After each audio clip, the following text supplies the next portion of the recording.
Yo, pana, funde la grasa, nigga.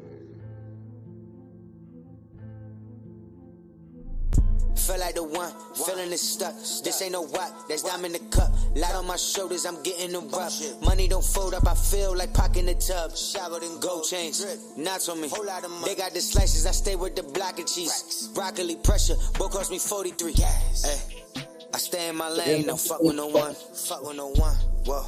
If you mad, hold your horses, I'm still going up. You cannot stop it, just sit back and watch it. I pull up in different whips, yeah, I got options. Don't play with that sneak dissing, boy, you trotters. Just see me in person that wanna talk about it. I feel like I'm, who you feel like? I feel like I'm pocketing the tub with the chains on. Whole lot of gold. They want me to turn it down, I gotta stay on. Never go out, we ain't dimming the lights, no. Going out like they're biting, 12 o'clock. Everybody eating over here, having more than one bite. Only the team get to play. Only the team get to stay. Silver spoon with their women. Yo. Yo, what's going on, y'all? This is Mazuma TV. Marcus Rosa, whatever the hell you want to call me, man. Marcus Rosa, a.k.a. Mazuma TV, back at y'all with another live for the night, man. Back at y'all with some more boxing talk. Shout out to Mazuma Nation. Shout out to the mob. We in the building as always, man. I hope everybody's having a blessed, beautiful, positive, productive night. You see what I mean? Feeling extremely blessed, man. I can't really complain at all, man. Son healthy. You know what I mean? He went to his appointment. He nice and strong.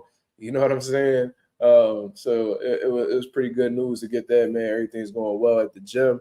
You know what I mean? Getting prepared for our fight May 10th, man.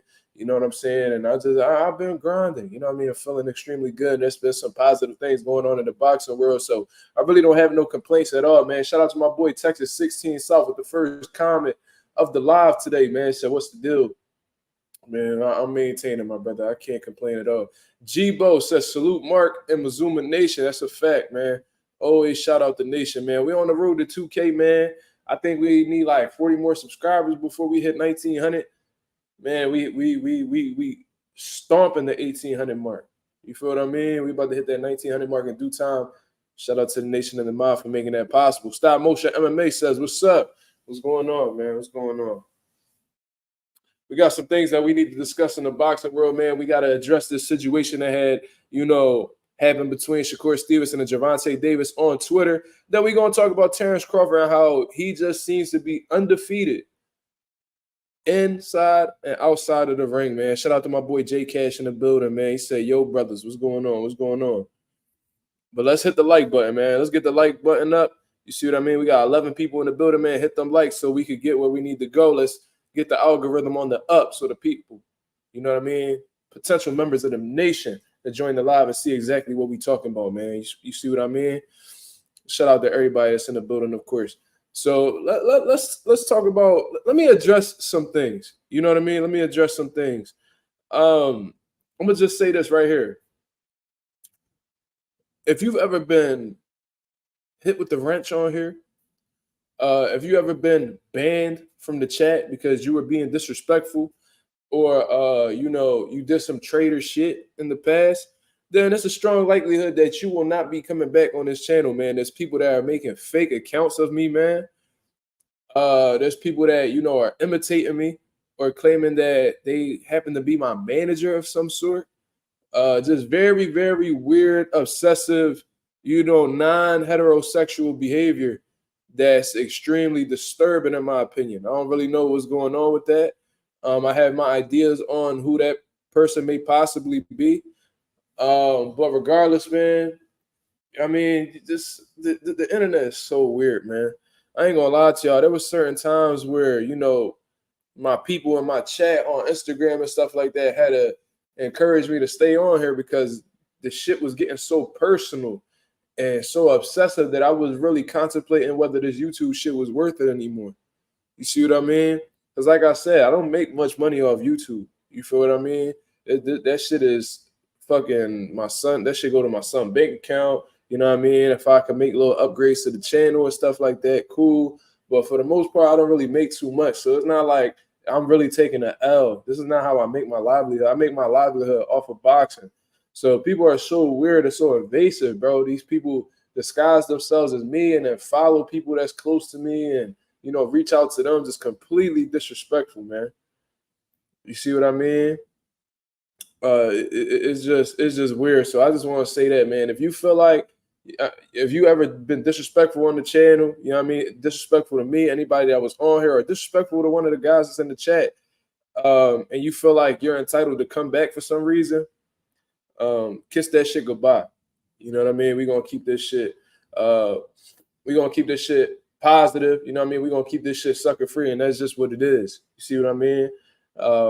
Shout out to everybody that's in here. Southwest Dice, what up? What up? Tesla, what up, homie? What up? Talk to me. Boxing film, what's going on? So I just wanted to put that little small disclosure out here before we get into the boxing talk and shit like that, man. I guess it comes with the game. You know what I mean? I'm a small channel, so I wasn't really expecting too much to be going on with people being weird and shit like that. I thought that would happen when I was higher up, but nah, man. There's people that actually you know, go out of their way to make accounts to imitate me. And, you know, it is what it is. I think that's weirdo behavior. But, you know, on the internet, there's a lot of weirdos. And on the internet, you can have multiple personalities. You could be whoever you want on social media. That's one thing that I've learned, bro. You could wake up and want to be a superhero tomorrow. You could go on Instagram and be a superhero. If you want to be a woman and you're a man, you could go on social media and be a woman. Anything you desire to be, man, you could be on there. You don't have to suppress who you truly are on social media. You could just be that, and there's nothing that could really be done about it. You feel what I mean? So it is what it is, man.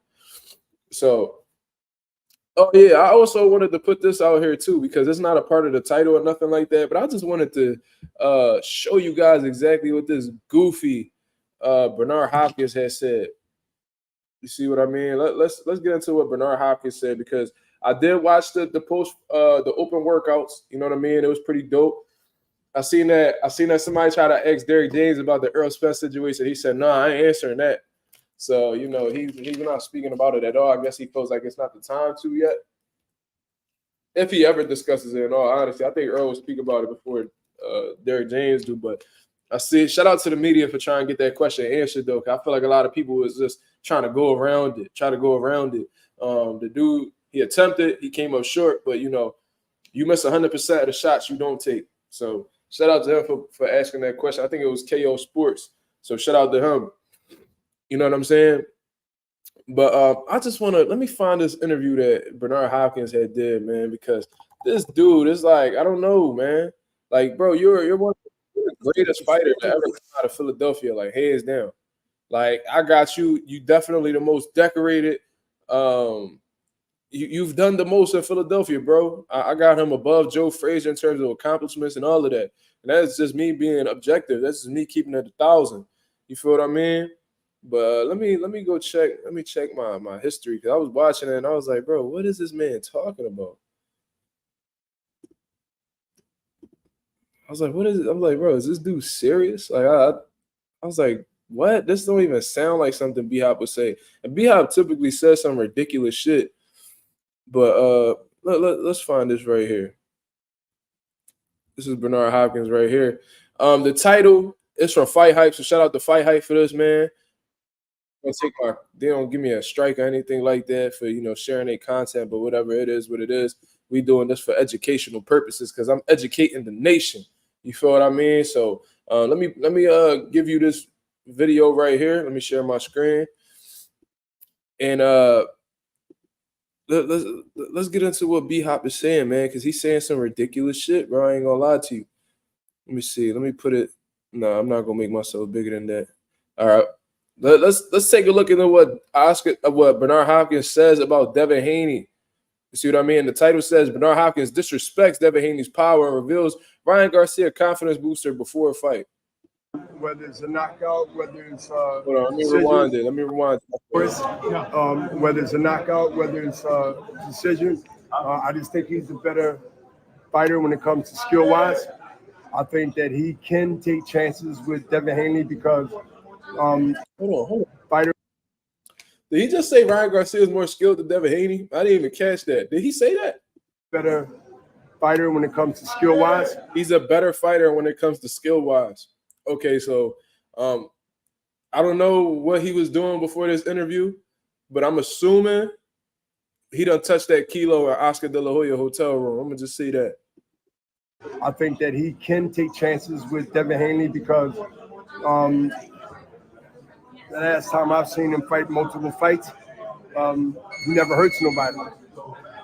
Okay, so I don't know if Oscar. This just lets me know that Bernard Hopkins has not watched Devin Haney lately because he had hurt and dropped Regis Prograis multiple times in his most recent fight. So I understand that. I think Devin Haney hasn't got a knockout in 5 years. That's facts. But for you to say that, he don't have any power and he hasn't hurt nobody in a long time, that's completely false. And you just sound dumb, honestly. But let's continue moving on. Seen him fight multiple fights. He never hurts nobody. Can he outwork you? Absolutely. But when you in there with a guy that you know that you can take more chances with than not. I understand what Bernard Hopkins is saying here. Devin Haney isn't the biggest puncher. I think it's safe to say that Ryan Garcia has faced bigger punchers in his career so far. You know what I mean? So with Devin Haney not having as much power, it gives Ryan Garcia more confidence to take more chances. I understand that. You see what I mean? That is the only thing that has made sense so far. Let's go back to the comments right here. Texas says he's selling the fight. He knows Ryan has a chance, Mazuma. I don't know if you meant to say he doesn't have a chance or whatever, but I mean, of course, Ryan Garcia has a chance. Everybody has a chance when they step in there. You see what I mean? But in terms of him selling the fight, bro, there's a way to sell the fight and not lie. You know what I mean? He's just saying it's a difference between promoting a fight and, just saying some outlandish shit. And it just sounds like Bernard Hopkins isn't really educated. And what I noticed about a lot of these older fighters is they don't really watch boxing. You see what I mean? I think they have difficulty coming to grips that they're no longer relevant anymore. They feel like they're not loved by the fans anymore because they're no longer in the ring. So, they see the young dude shining and they grow bitter. You see what I mean? They grow bitter. And because of that, they refuse to watch it because, it enrages them. You feel what I mean? I could be reaching in this situation, but I know plenty of legends that could relate to that. You know what I mean? But let's continue moving on. This isn't where I want to go to yet. That's a confidence booster for anybody that's on the other end. That is Ryan Garcia, if that's needed. So you can take more chances with a guy that can't hurt you than a guy that can hurt you. Ask Mike Tyson. Should he worry about this? Is the thing. It's like, how do you know that Devin Haney isn't capable of hurting Ryan? How do you know that?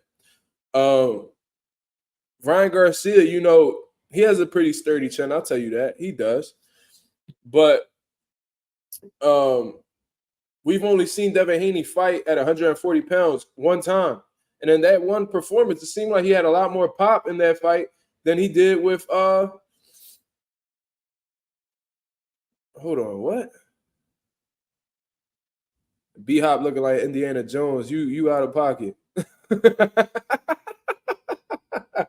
That boy look like Indiana Jones. That's crazy. He says Shakur and Ryan then had a trilogy on Twitter already. Oh, what the hell that mean? What? Trilogy. Oh, okay. So I get what you're saying. I'm slow, my fault. But shit, I forgot what I was even talking about. But regardless, what I was saying was why is Bernard Hopkins under the assumption that Devin Haney can't hurt Ryan? Ryan Garcia has been dropped. He's quit. How do we know? Why are you so sure? It's funny to me. But anyway, let's continue. Jab of Devin Haney's jab. So I say he has the best jab in boxing. A jab never hurt nobody. There you go. A jab never hurt nobody. A jab never hurt nobody. Bernard, what the fuck are you talking about, bro?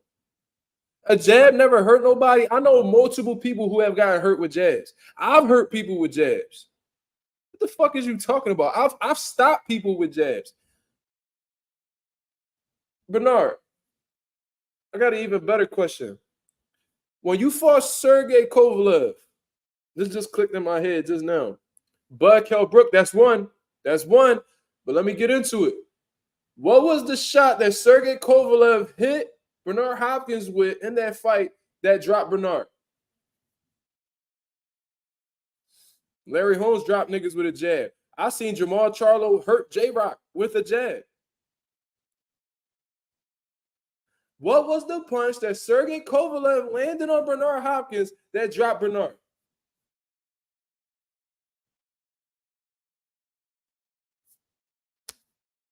Do I have to remind y'all?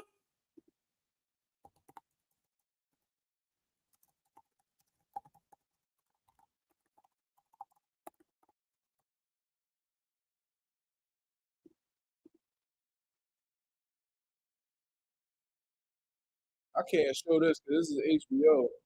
But let me just. Oh no, it was actually a right hand. I'm sorry. I was so sure that it was a jab. Okay, never mind. My fault. Man. I thought I had something. My fault. That's my fault. But what I'm trying to say is, a jab never hurt nobody. Bernard, how long have you been in boxing? Why are you just speaking just some outlandish shit, bro? Like you're literally saying shit, and the media is so scared of Bernard Hopkins and shit. You know what I mean? He's a partner with Golden Boy and stuff like that. That they don't want to correct him because that could be how frustrated, and then he fuck around, take your credentials or something. You know what I'm saying? But how can you say that?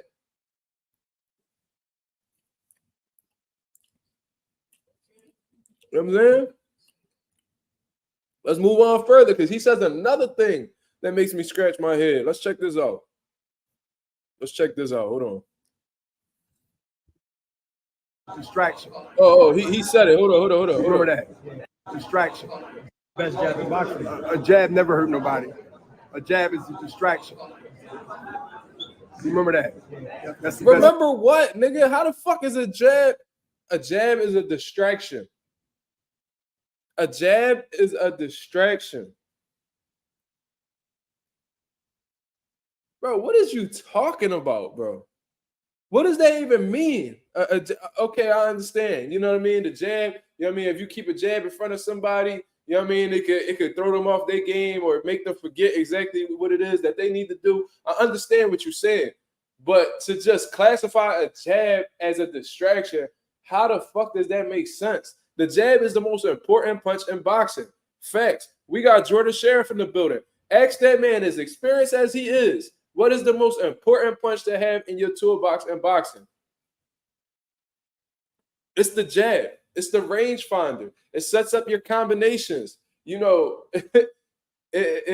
skirt. If you have an accurate jab, if you jab to the body, is that a distraction? No, that actually takes gas out of your tank if you get hit enough in the body. If you get hit with some sharp stabs to the body, eventually that gas tank is gonna, crumble. You feel what I mean? So I'm not really understanding how can you mirror. You're like trying to degrade a jab. Like you're trying to shit on Devin Haney so bad. You probably got so much hate for Bill Haney and shit that you're willing to disrespect his son to the point where you're degrading the most important punch in boxing. How you can never throw away the fact that Devin Haney has one of the best jabs in boxing. You know why? Because the jab is the most important punch in boxing. So if you happen to have the best punch in boxing, if you're one of the people that are considered to be one of the best jabbers in boxing, that's like the ultimate compliment. As long as you have a really good jab, you could get yourself out of a lot of situations.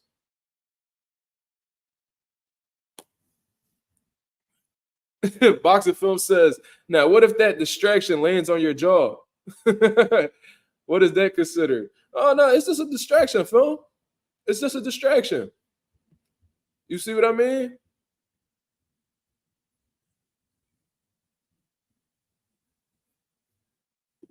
Yeah, distraction is probably one out of about another 10 uses for the jab. Yeah, the jab has so many things there's so many things you can use a jab for, but not in Bernard Hopkins' eyes. It's merely a distraction. It's merely a distraction. Let's continue on. I had to point this out because this was ridiculous, man. Quote I can give you: a jab is a distraction.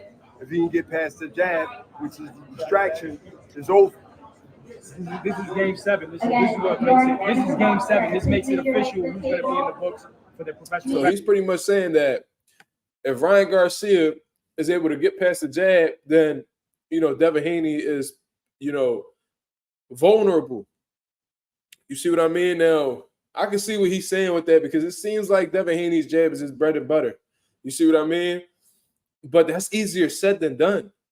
That's easier said than done. Is Ryan Garcia capable of taking that away from Devin Haney? Is he intelligent enough to know what to do in order to take away that jab from Devin Haney? Because I could tell somebody, yo, man, you fighting a taller fighter, you got to get on the inside. Okay. Sounds simple until you in there trying to get inside while this tall motherfucker jabbing your face off and, running you into uppercuts and, turning you. You see what I mean? Tying you up when you when you attempt to get inside and, bringing it back to the center of the ring and he just keeping his straight shots in front of you. I could give you the proper instructions, but if you're not capable, if you're not experienced enough to follow those instructions, then what I'm saying is useless. What I'm saying is useless. If we cook, like if I got you, if I'm cooking for you, right? I can't cook to save my life, but let's say I'm cooking, right? And you give me the motherfucking recipe, right? And then you give a decorated chef that same recipe, and we both cooking. What's the likelihood that my food is going to taste as good as his? Very unlikely. You know why? Because I'm not experienced. I don't have that within me to know what to do with those ingredients. I can have the ingredients in front of me. That don't mean that I'm gonna make some A1 food. That shit not about to be gourmet. I promise you that. You know what I mean? The decorated chef over here though, he might put up he might make a delicious meal. Me on the other hand, that shit might be a little, you know what I'm saying, a little fucked up. You see what I mean? So with Bernard Hopkins saying that, like pretty much if you take away Devin Haney's jab, he's vulnerable, he's useless. Whatever the hell you want to consider Devin Haney after taking away the jab, is easier said than done. Is the fighter that you currently have at your stable at Golden Boy Promotions intelligent enough? Does he have the ring IQ necessary to take away Devin Haney's jab? Because everybody that has came before Devin Haney or been up against Devin Haney wasn't able to do so. What makes Ryan Garcia, what gives you the confidence that Ryan Garcia is capable of doing something that Lomachenko wasn't able to do in those early and mid rounds? Something that Kambosos wasn't able to do in 2 fights. Something that Linares wasn't able to do. And so on and so forth. You get what I'm saying?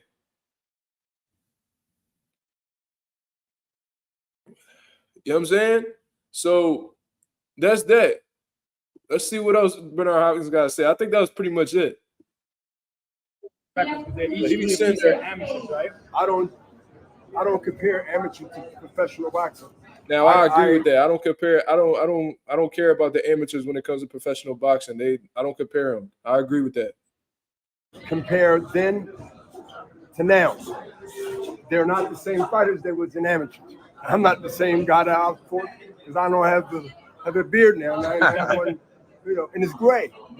So, I mean, some might look at that as some kind of blueprint to say that this is going to happen because this happened in the amateurs. No, they're grown men now. I agree. It wasn't then. They are mature now in the skill of the sweet science called boxing. So you can't compare. You can, but it's not smart from my perspective to compare the past of amateur to now. I actually agree with that. And I think we're just going to leave it there because I don't know if he said anything, worth talking about at this point. I just heard that small section at the beginning of the video and I had to speak on it. I knew it wasn't a part of the video title, so it might be considered off topic or whatever. But regardless, I had to speak on that because I thought that was actually pretty ridiculous. The fact that nobody was playing devil's advocate in that situation or, willing to challenge Bernard Hopkins on, his opinion. I mean, that definitely rubbed me the wrong way. So I had to speak out about it. I had to. You know what I mean? I gotta keep it 1,000. It was some shit. I agree with what he said. I don't compare the amateurs and the pros. I don't. I rarely bring up amateur accolades or the amateurs in general when speaking about a professional fight. You see what I mean? And typically, when you got to bring up somebody's amateur accolades when they're professional fighters to the table, is because they haven't accomplished shit in the pros.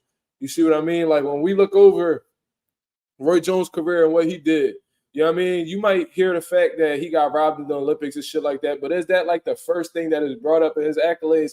Not really. Floyd Mayweather, he got a bronze medal at the Olympics. Do we know about it? Yes, but is that the first thing that's brought up when we talk about Floyd? Absolutely not. You see what I mean? But we got guys who pretty much underachieved in their career, in my opinion. Like, I thought Vasyl Lomachenko underachieved in his career. For how much they piped him up and how much they was saying that he was greater than I heard Bob Arum say all types of shit, like saying that he's greater than certain fighters and, making comparisons with Ali and stuff like that, man.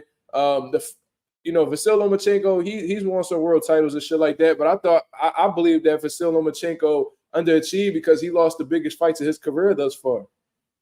Devin Haney, Teofimo Lopez, both of the biggest fights of his career, and he came up short in both of them.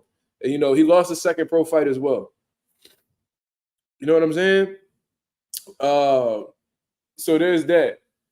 Whenever you're talking about Vasyl Lomachenko, he's underachieved so much in his career, in my opinion, that they got to bring up his amateur accolades to, stand out, because what he's done in his amateur career has superseded everything that he's done in his pro career as of lately. Klitschko, KO guys with the jab. I mean, he was a heavyweight. I believe you, my brother.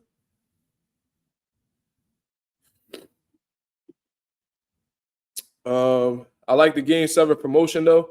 I mean, that's what it could be at the end of the day. Maybe he just, talking shit about Devin Haney, to get the people riled up or whatever. But, it's a way to go about it and not sounding dumb. Bernard sound dumb right there, bro.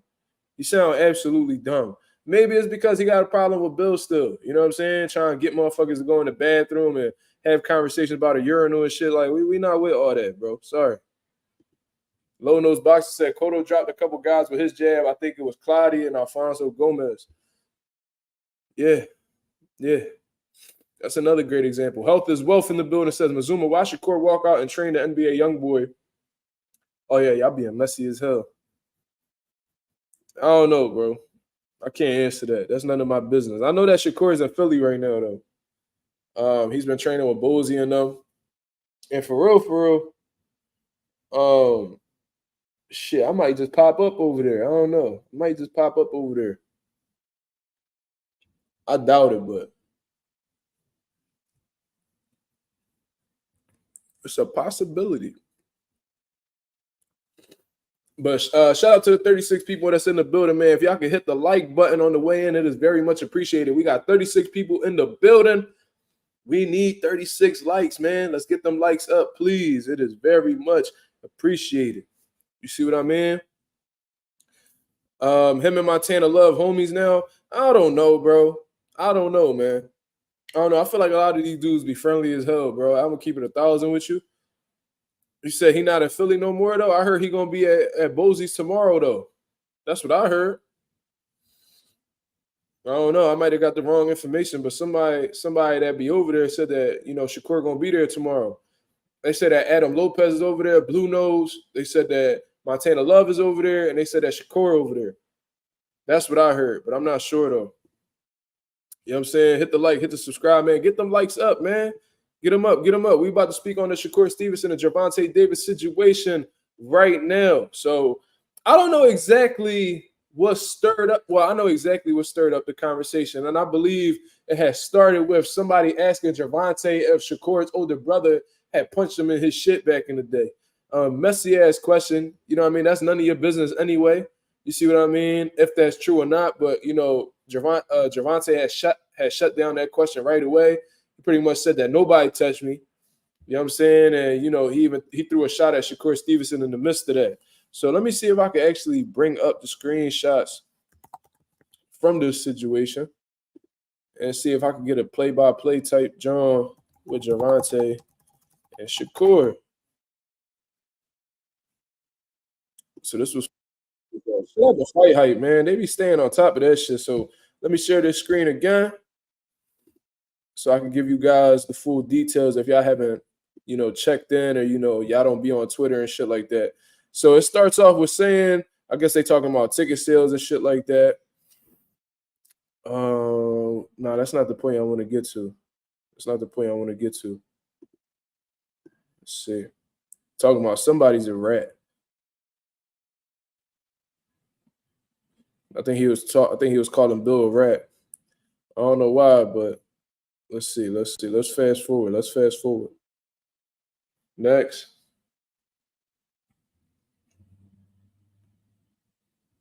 Yeah, this is where it starts right here. So somebody by the name of Jay, he said, "Ain't you get punched in your shit by Shakur, older brother?"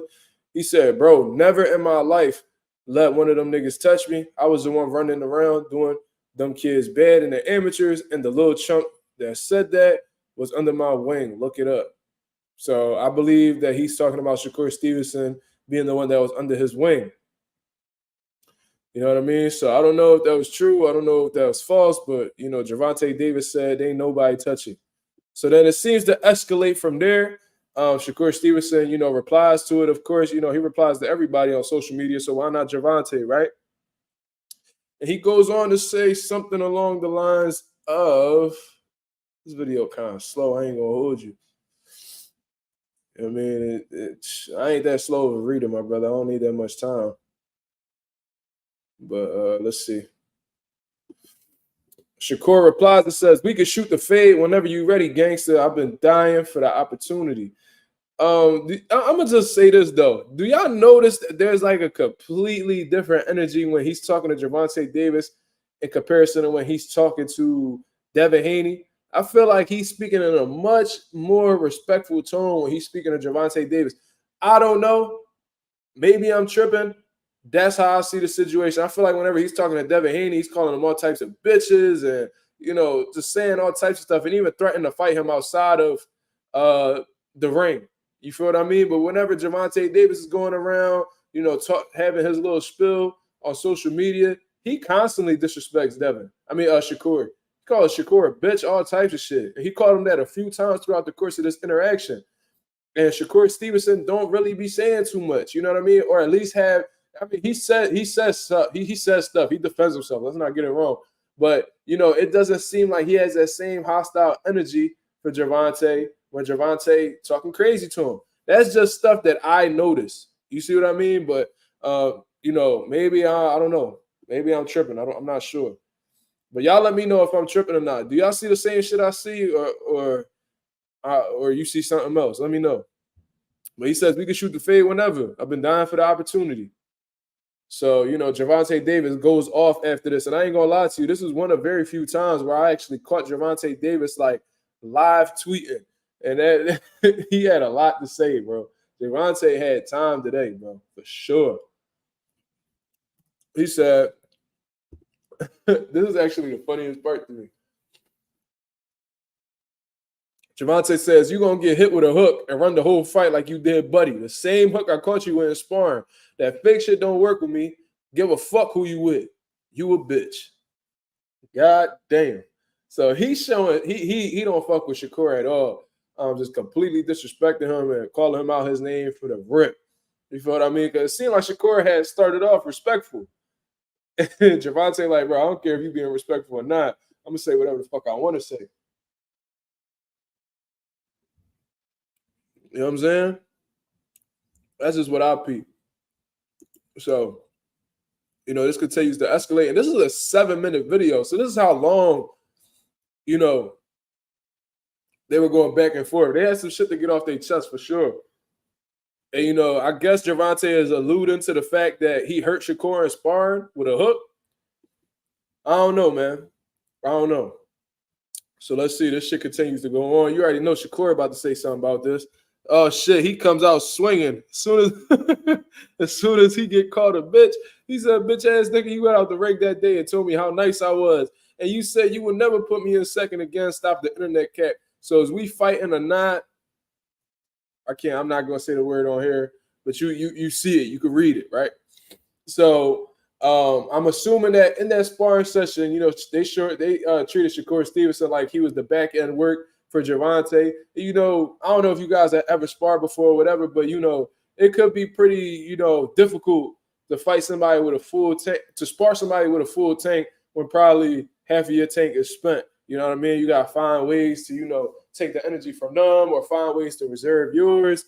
You know what I mean? Try to find that second win. So I'm assuming Gervonta was working with several people or at least one person, you know, did a few rounds with them. And then, you know, Shakur Stevenson comes in at the back end and, you know, it's full of energy.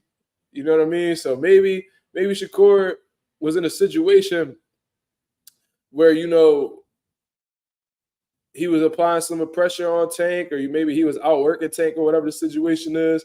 But that was Shakur Stevenson's response. So, you know, he ain't shying away from no argument right now. But he did start off pretty respectful, which is what he doesn't do with anybody else instead of Gervonta Davis. So somebody writes and says, that dude do get touched and immediately that dude do get touched and immediately find somewhere safe to go in the ring. Yo, how you find? I'm just picturing like Shakur like hiding somewhere in the ring after him getting hit. Yo, that's fucking hilarious, bro. How you find somewhere safe to go in the ring, bro? Like, where is it safe to go in the ring? Yo, people be talking crazy on here, bro. Sometimes I be seeing why Shakur be responding. He said that dude do get touched and immediately find somewhere safe to go in the ring. Gervonta said, we don't want to see that bullshit. He's scared to take that risk. I'm people's hero. People look up to me, but you people put batteries in this kid's back. So he's pretty much saying that, like, we don't want to see that style of, you know, Shakur Stevenson all running around. You know what I mean? He's scared to take the risk, and, you know, he pretty much saying that he they OG. That's pretty much what he's saying. He they OG, but they piping him up to go against him. And I wonder if that bothers Gervonta, because, you know, they had a friendship at one point. You know what I mean? So, you know, friends becoming rivals. I wonder if that, you know, got to Gervonta in a way. But I don't know what Gervonta expect. You know, these dudes are all competitive. They're in the same weight division or around the same weight division. Shakur Stevenson responds and says, blah, blah, blah. Tell the people you fighting me, hoe ass nigga.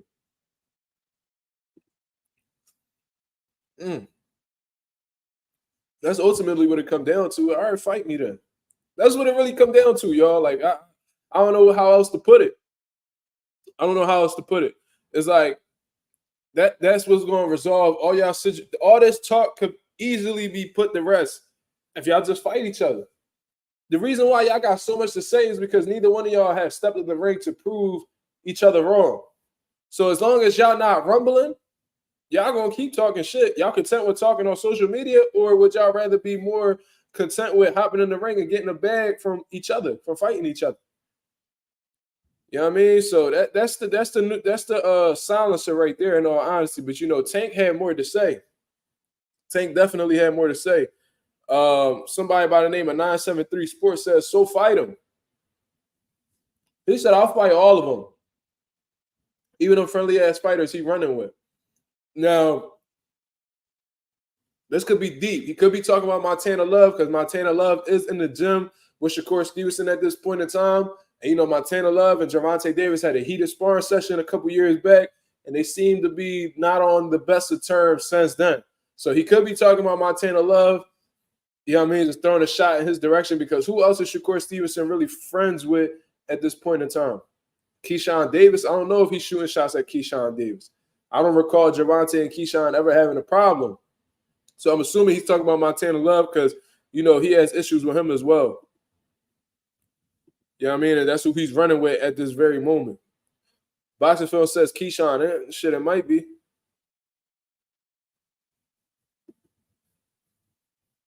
It might be.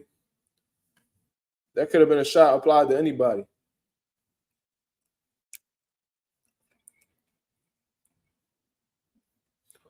Exactly. Can't play that shit with me. Let me see.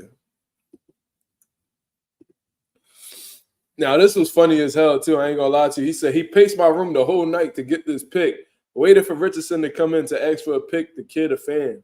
Now, do I think Shakur waited for Hitchens to come in, you know what I mean, to get a picture with Tank? I don't think so. But to actually picture Shakur pacing a room with like his phone, with his phone on the camera app, just waiting for, waiting for Tank to give you a picture, that's funny as shit to visualize. I ain't gonna lie to y'all. Hold on real quick.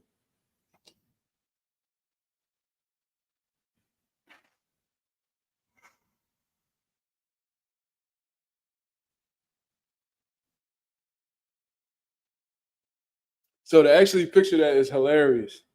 Because he's really trying to paint the picture as if, Shakur is really a fan. Anonymous says Shakur friends with a lot of them dudes. That's how. Let me see. Where is that? Hold on. He said I could definitely see that Court thirsty. Yo, that's crazy. A lot of people call Court thirsty, bro. And I ain't gonna lie to you. I wasn't really rocking with that initially, but when I had seen like he was begging Ryan Garcia for a fight on that chat room on Twitter, I was like, yo, this shit is kind of embarrassing, bro. I ain't gonna lie to you. Like, he wants a big fight badly. Like, he refuses to be patient. He sees everybody getting their moment, sees everybody shining, and he just wants it so bad. He just comes across very envious in all honesty. You know what I mean? But Anonymous says Shakur friends with a lot of them dudes. I mean, that's how it's looking, bro.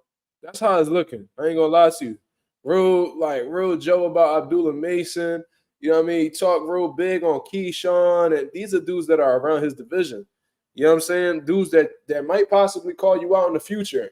And, as emotional as you are, you might feel a way about it when you've done it multiple times. Like I said, you've done it to Devin Haney, who you were good friends with. You did it with Jamel Herring, who you were good friends with. You see what I mean? So don't get mad when people do that to you, man. Because, what goes around comes around. That's what they say, right? So Shakur is a friendly-ass nigga, though. And in Philly, that's called Joe. J-O-E. He a Joe-ass nigga. For sure. That's a fact. So let's see what else goes on. Let me see. Shakur says, 30-year-old prospect hyped off them punching bags he beat. If he was really like that, I would have been his first option, but he'd rather fight cuz who ducked me. Now, the guy who had ducked him, obviously, is he's referring to Frank Martin. Now, if y'all don't know about that situation, y'all definitely going to have to do some research. But, pretty much, Shakur Stevenson and Frank Martin, they locked in for a fight. Frank Martin approved it. I mean? He was happy with what was going on. The purse bid comes around, and last minute out of nowhere, Frank Martin pulls out of the purse bid. You see what I mean? And a lot of people, Frank Martin caught a lot of smoke for that because there was people that were like, oh, he ducking Shakur Stevenson. Why would he do that? And I told you guys, if y'all were to rewind all the way back to that point in time, I told you guys, it's definitely a reason why Frank Martin pulled out of this fight. And it's got to be because he was receiving a bigger opportunity. And I suggested that maybe, just maybe, he got the fight with Gervonta Davis instead. He thought it was a better opportunity. That's what I think, in all honesty. You see what I mean? So that's what Shakur Stevens is talking about. Now, in terms of calling Tank a 30-year-old prospect, that's it's pretty funny, but it don't really make sense because Gervonta Davis currently has a weight. He currently has a belt in your weight class, whether he's earned it or not. You know what I mean? Whether he fought for it or not. He's currently the WBA champion at lightweight, as far as I know. And then prior to that, you know what I mean? He had the IBF title at 130 pounds. He's had some like regular belts since then, but for the most part, he's a 2-division world champion if we're being technical about it. You know what I mean? So he only has one less weight class than you. You see what I mean? So it was funny. 30-year-old prospect is a little funny joke or whatever, nice little jab. He said he can't beat me, I promise you. People who know, and we gonna hit the bank that night on everything I love. I ain't even got no more back and forth for you. Hit me when you trying to lock in. Then he proceeds to call him what he calls him. You know what I'm saying? It's just so funny to me, man. Like, you refuse to go back and forth with this man, but you got no problem going back and forth with guys like Devin Haney. You willing to go back and forth with people who have like 40, 100, or 100 followers on Twitter, but you're not willing to go back and forth with Gervonta Davis? Why are you so short? Like, why are you so short with Gervonta Davis, but you so long with it for other people? The energy is not the same, bro. It's not. You see what I mean? So it's not like he being completely respectful, but at the same time, it's like, you know, your whole approach is different with this man. I'm not going to sit here and act like, you know what I mean, you being consistent, because you're not. You see what I mean? And then this is another thing, bro. This is another thing, man. Shakur Stevenson alludes to being a real nigga a lot, and you know, trying to give you like this street type undertone. It's like, yo, let's keep it 1,000, bro. Like you grew up in the hood, right? In Newark or whatever. You know, Newark. You know what I'm saying? You know, it has its rough patches and shit like that, just like my hood. I'm from Philadelphia. I'm from the most violent neighborhood in Philadelphia. You can look it up. Bear Hill, Philadelphia, known as Badlands. Not too far away from Kensington that be going viral. You know what I mean? I can see Kensington from my window right now. You see what I mean? But regardless, you from the hood or whatever, but yo, you being from the hood does not equate to you being a street nigga. Y'all gotta really understand that there's a difference between the two. Like, I'm from the hood. You know what I mean? But would I consider myself a street nigga? No. No, I never sold a drug in my life. I've never been involved in anything like that. Shakur, you've been boxing since you was how old? 7, 8 years old. What time did you ever have to be a gangster? You had like one incident. You had one incident when, you know, you got into some physical altercation with somebody and, you know, that got taken care of legally and shit like that. But what time do you have throughout the entire, you was dedicated to boxing your whole life. You was winning tournaments nonstop. You was traveling nonstop. What time did you have? And then on top of that, like, you wasn't even living in Newark the whole time. You was living in Virginia. Now you living in Houston. What time do you really have to be this gangster that you claiming to be, this real nigga that you claim to be? Bro, ain't nobody trying to hear none of that shit, bro. Ain't nobody trying to hear none of that shit. You know what I'm saying? You was a little dirty young boy in your crib. And from what I heard, you said you got like 10 or 12 other siblings or whatever. You was a dirty young boy in your crib with a bunch of other kids in the crib, and you was the oldest one, so you felt like you was the man. Like, bro, cut it the fuck out, bro.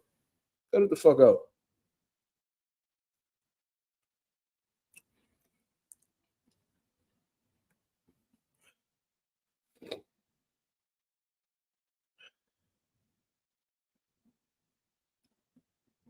Hold on.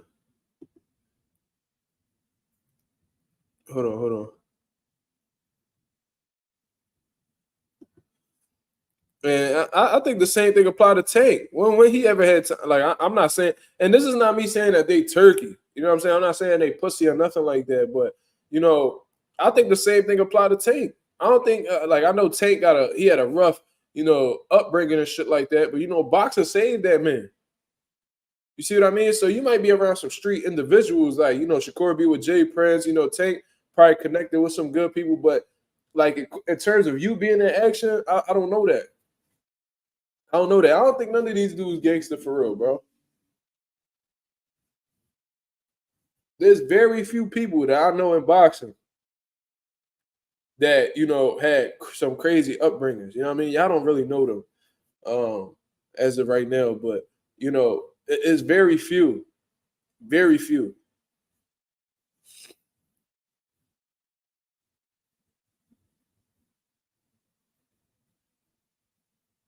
How your Southwest Dice? How you supposed to say dirty? How I'm supposed to say that? With an E, not an I. Ain't the I silent and dirty? Am I tripping? I don't know. Let me know. Educate me, my brother. Have I been saying it wrong all these years? Let's get back to the video. Hold up, man. Let's see.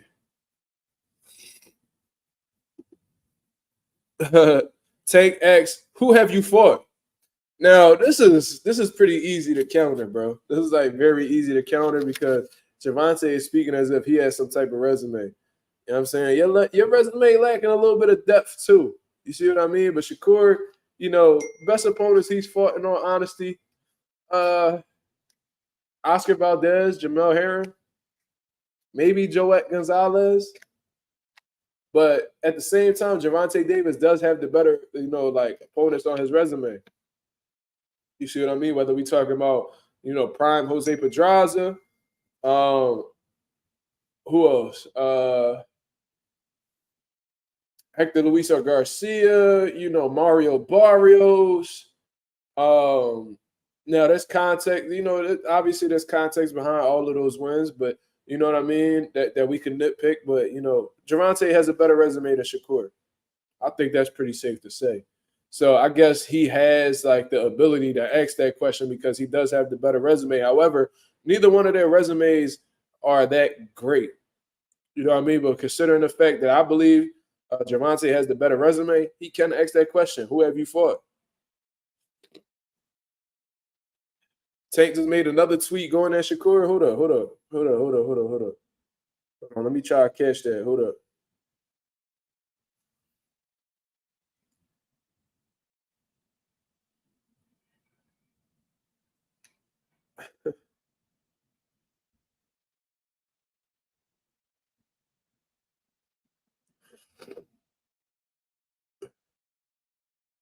Okay, so he wrote this 12 minutes ago.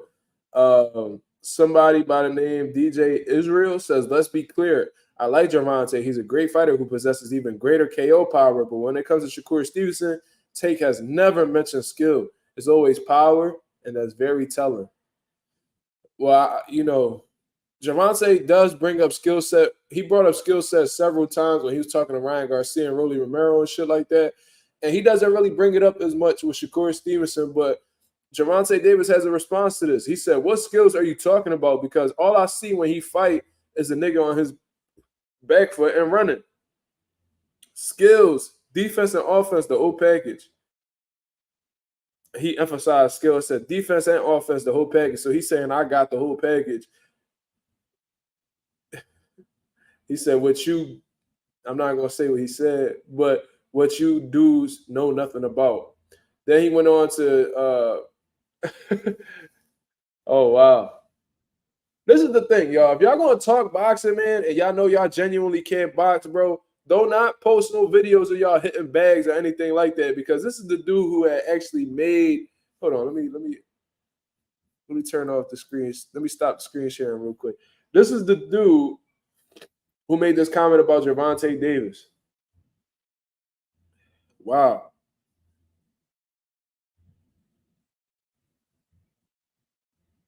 Don't embarrass yourselves like this. If y'all gonna have opinions, man, it's best to not post.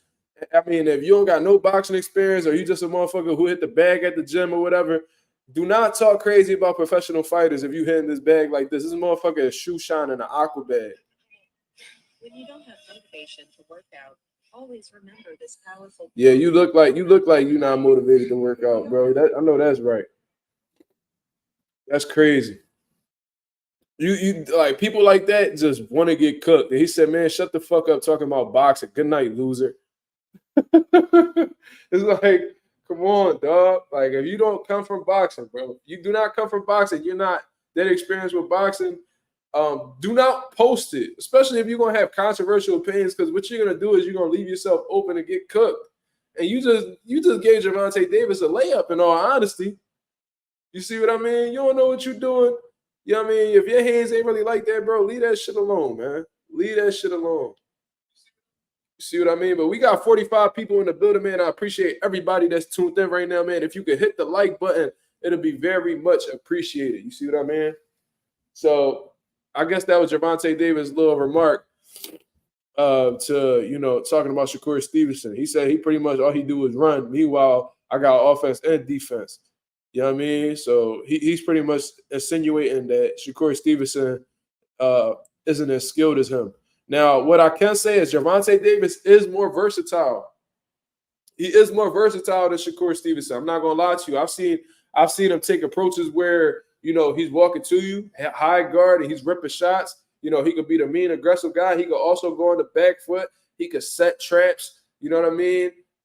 He's more explosive.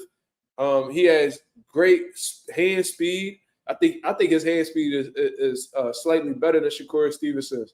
The only thing I'm gonna really say is that Shakur Stevenson's like his like defensive awareness is probably better than Tank's, and his ability to get away from shots. Maybe his understanding of range is slightly better than Tank's. This is the thing, and I talked about this with Jamil Parker on the phone earlier. Shakur Stevenson, he typically does one thing. Well, that one thing he's very good at. He's brilliant at. And with that one thing alone that he has, he's capable of beating a lot of people, right? Gervonta Davis, on the other hand, he has some great qualities, but he can do a little bit of everything. Shakur's reflexes are better. That's what I meant by defensive awareness, like his ability to see shots and reacting within a moment's notice. You see what I mean? I do agree with that. Tyrese the Ghost says, "Do you agree when Tank said Devin is better than Shakur?" No, I don't agree. I think Shakur is better than Devin. I think his inside game is better. I think his defense is better. You know what I mean? But they different type of fighters. They different type of fighters.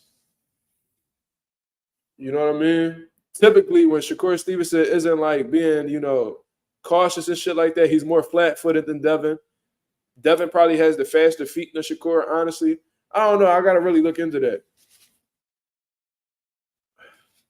Boxing Film says, who you favor more, Tank or Shakur when they fight? I ain't going to lie to you. Based off what I've been seeing Shakur doing lately and how hesitant he is against big punchers, I could see him, doing everything he can to stay away from Shakur, really not making it doing everything he can to stay away from Tank, and trying to avoid as many 50-50 exchanges as possible. I see Tank, trying to get him all around the ring.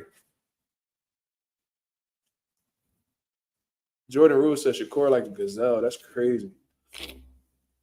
That's crazy because prior to this Edwin De Los Santos fight, a lot of people wasn't talking crazy about Shakur like this, man. It seems like his reputation really took a hit after that fight.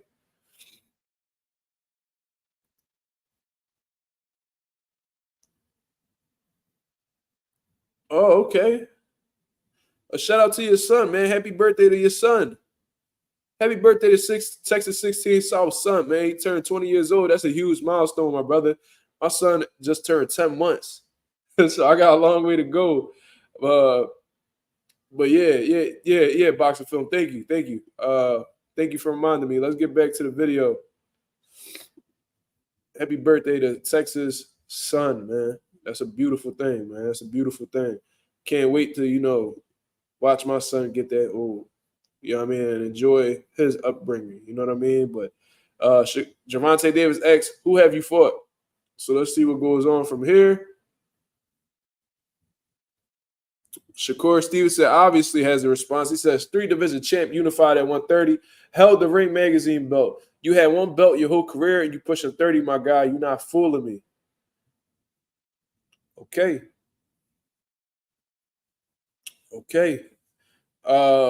He's pretty much listing off his accolades. You know what I mean? He didn't really answer the question, but, he ran off his accolades. So he pretty much flexing the accolades on him. Gervonta may have the better resume, may have the better opponents on his list, but, in terms of achievements, Shakur Stevenson has more to show, more to bring to the table, in all honesty. Shakur Stevenson is a 4-time world champion in 3 different weight classes. Pretty impressive, if you ask me. You see what I mean? Gervonta Davis, on the other hand, like I said, he got the IBF at 130, but I think he ended up losing it on the scales from missing weight. And then did he end up getting like the WBA at 130? I think he got the WBA at 130. Hold on. Let me check his box record. I swear he got the WBA at 130.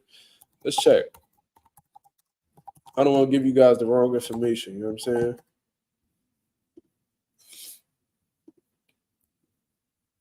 Let's see.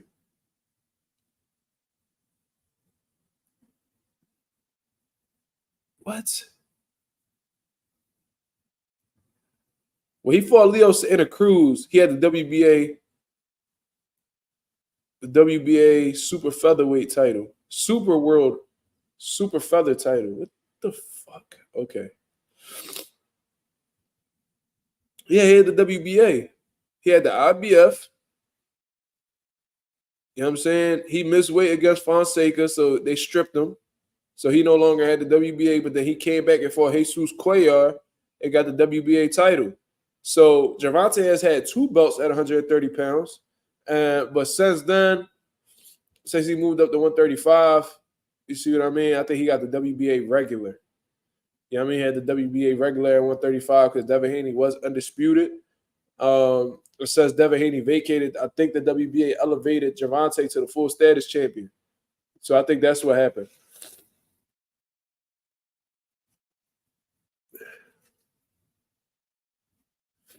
Listen, I don't give a fuck what Southpaw say. Fuck Southpaw. How about that? I don't know if you're playing Messenger. You can go screen record and send that to him. You know what I'm saying? So that's what it is. Let's continue on.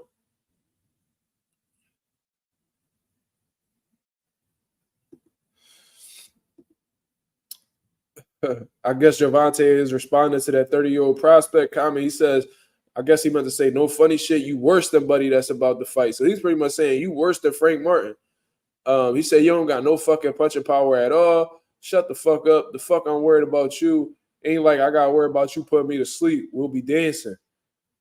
So he just completely degraded Shakur Stevenson as a fighter and his style overall, man.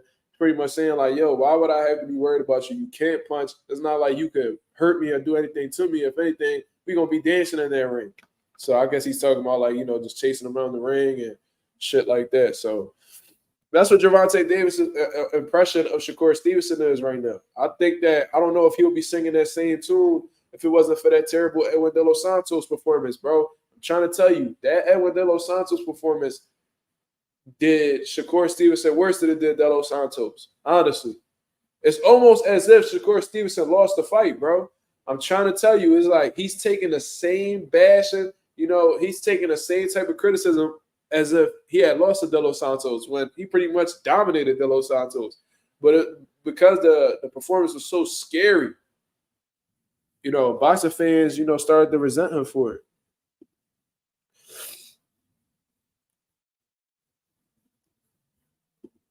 Jay Lissa says he's talking about he's worse than Devin, not Frank. Well, I think he's talking about Frank because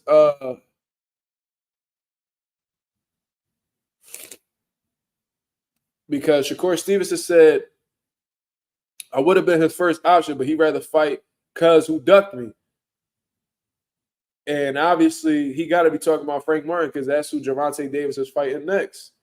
I don't think he'll be talking about Devin Haney because he's not fighting Devin Haney right now. You see what I mean? So I think he's referring to Frank Martin. He said, no funny, you worse than buddy that's about to fight. You ain't got – he got to be talking about Frank Martin. What y'all think?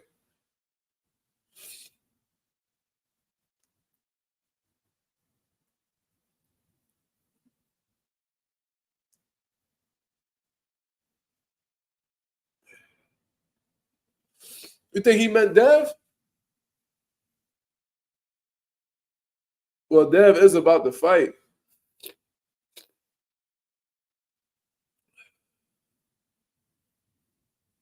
So y'all think Shakur is talking about Dev as well?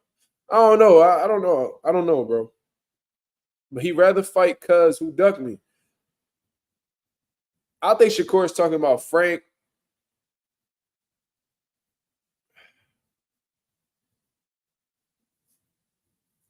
But why would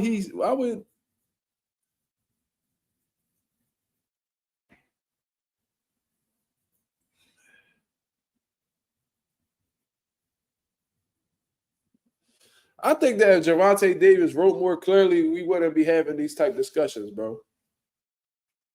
Get that nigga in the motherfucking classroom ASAP. Make that nigga trace out some alphabets or something, man. The fuck?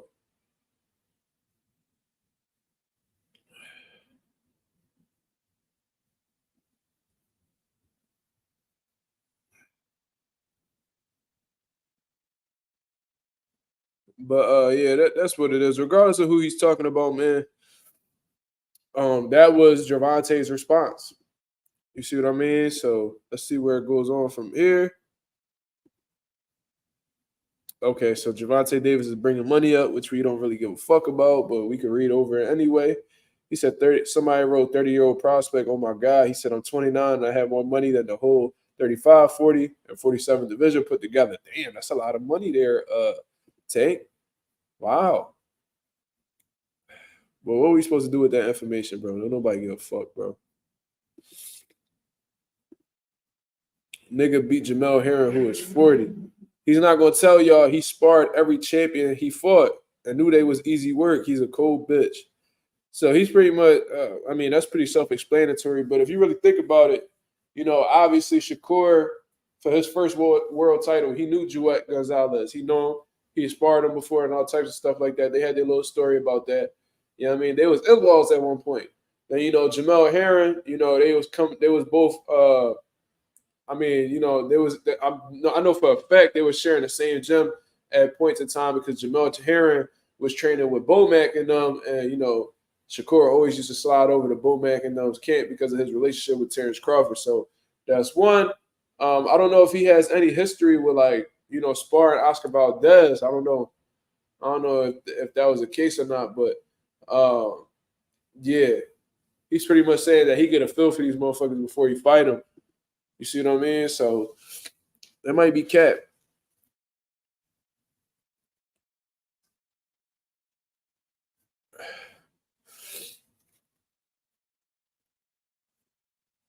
I don't know. But yeah, let's hit the like button, y'all. We got 35 people in the building, man. We got 32 likes. Let's get all the way up to 35, man. Let's go, let's go, let's go. Let's go. Stop motion with the perfect comment says, don't nobody give a fuck about your money. We here for the fade. That's a fact. I could care less about another man's money. I can't spend that shit. So why we gotta sit here and talk about it? It don't really make sense.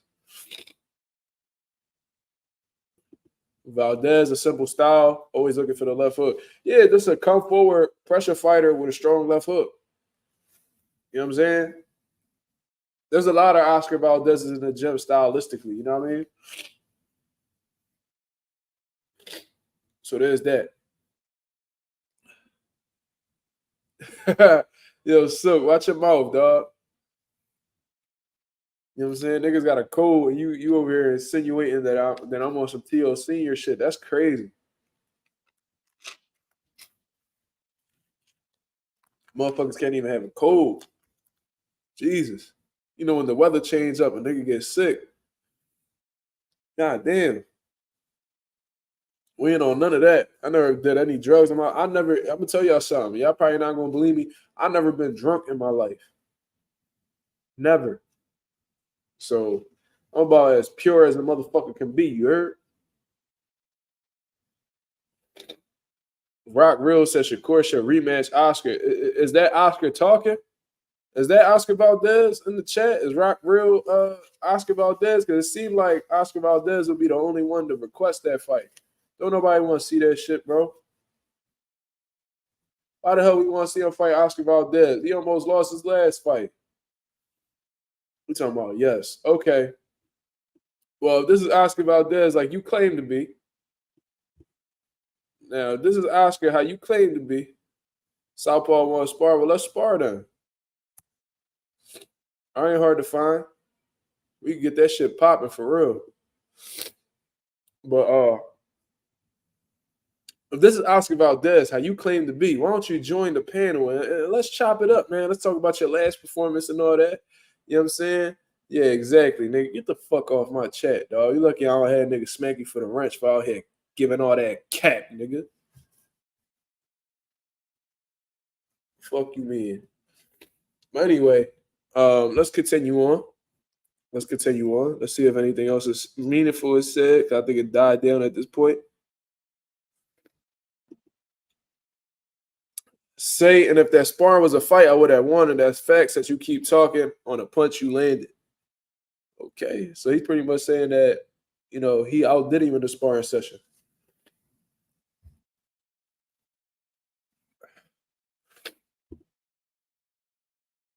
Okay. I don't really know what to say about that, but, you know.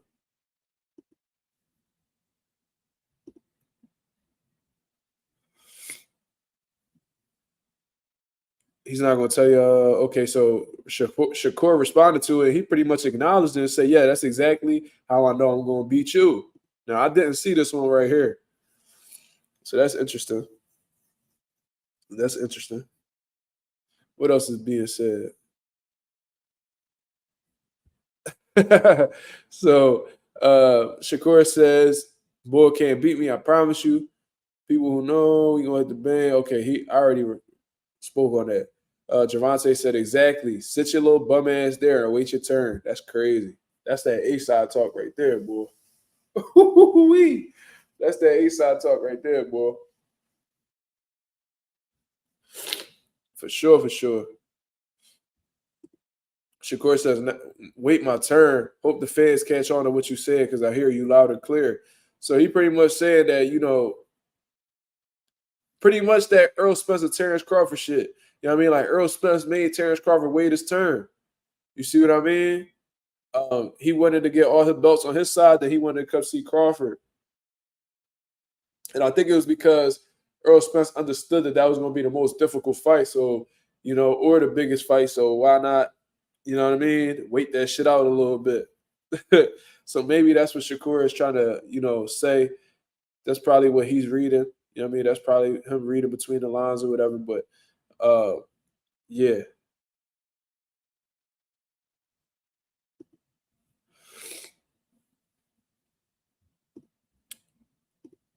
But yeah, I don't know. It's too much talking for me, bro. I ain't gonna lie to you. I'm done talking about that.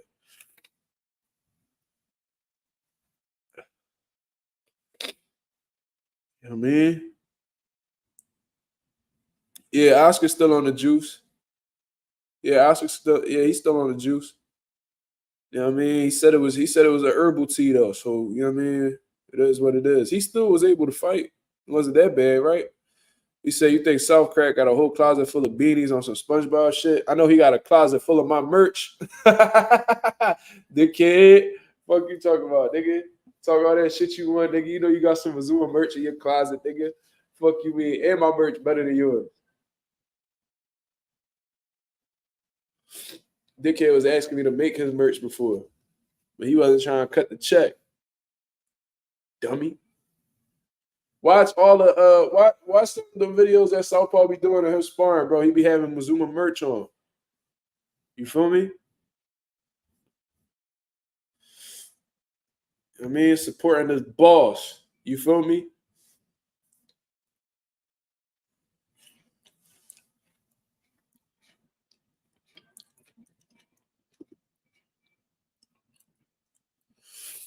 My bad. Shakur should rematch Los Santos, not Oscar. Are you in with De Los Santos? Rock real? It's like, no, I wouldn't mind seeing that rematch. I called for the rematch. I wanted to see, you know, Shakur redeem himself. You know what I mean? I wanted to see Shakur redeem himself. I think that if he were to, you know, fight Edwin De Los Santos in a rematch and, you know, was able to blast him out the water, you know, change up his performance and, you know, make it a more exciting fight, I think that he will get more respect from the boxing fans and, you know, probably get boxing fans to believe that he was actually injured. Because there's some people that believe Shakur Stevenson was capping. You know what I mean? I've had conversations with people on the phone. They was like, yo, man, that wasn't an injury problem. That was a heart problem. So that's what people think about Shakur at this point in time. They think that he don't got no heart. So if he was the rematch, if he was able to rematch De Los Santos, you know what I mean, switch up the approach, you know, be aggressive, you know, punish the dude, you know what I mean? He'll get a lot of fans to, you know, get back on his side, get back on the bandwagon. You feel me? But I don't know, man. For some reason, they say Harutunian is more deserving than De Los Santos. So it is what it is, man.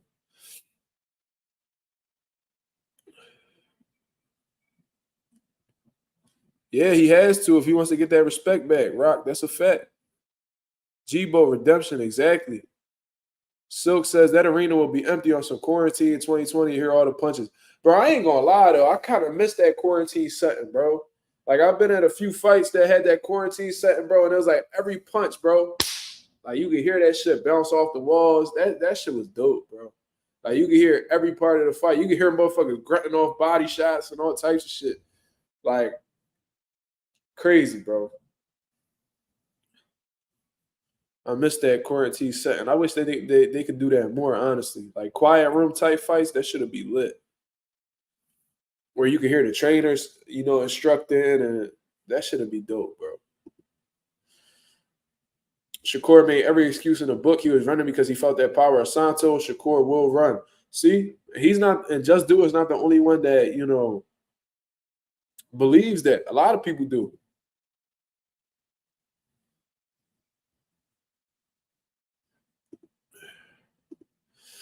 Sean Terence said Shakur would probably get dropped and stopped if he tried to stop Santos' aggression.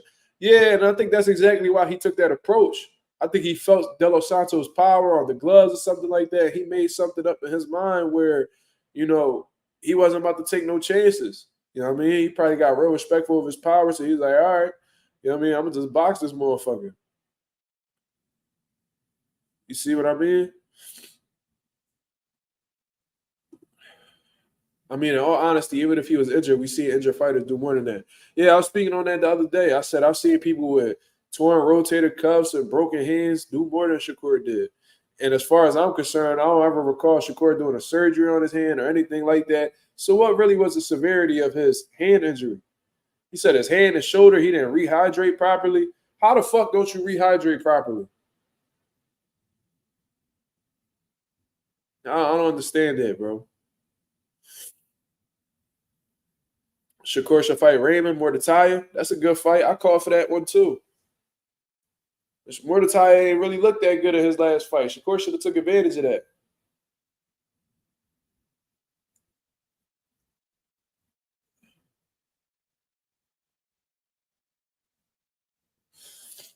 Every fighter has a bad day. That's true.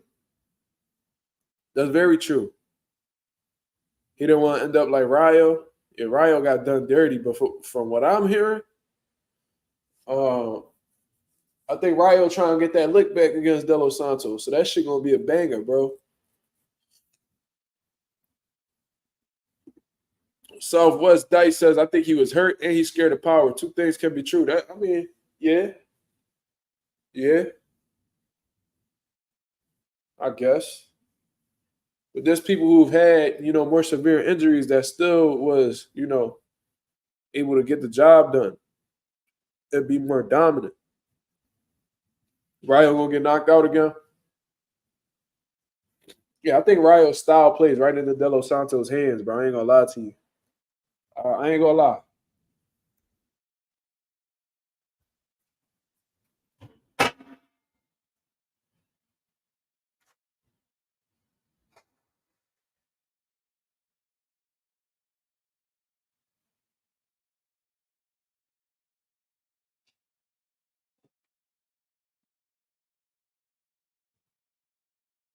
Yeah, I think Ryo tailor made for De Los Santos. I think that'll happen every time. Ryo get reckless.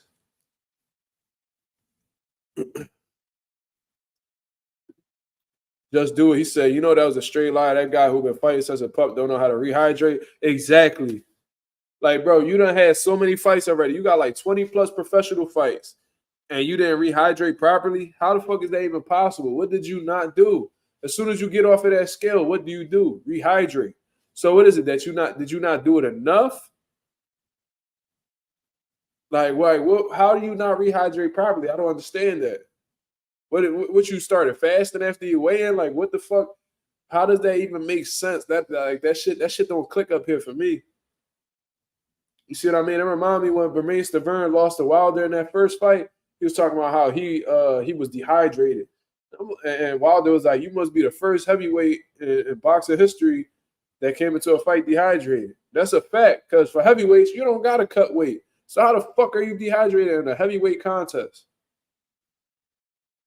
I know certain, I know heavyweights like target specific weights in order to feel their best and feel their strongest and shit. But come on, man.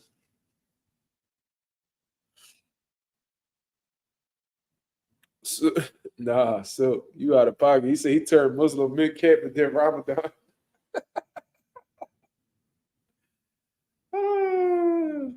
Now that's funny. That's funny as hell. Just Do It says Shakur is coming in as inauthentic that fans do not trust anymore. I think that plays a part. I think his performance played a part, and I think his overall personality plays a part as well. And for what I hear, you know what I mean. He did a little bit of sparring today at Boost Gym. They said that he's very he talks a lot of shit. You know what I mean? He talks a lot of shit. He's extremely obnoxious. So he just an arrogant motherfucker, bro. A very unlikable person. There was people that was over there that was saying that, you know what I mean, they was burnt out from him talking so much shit.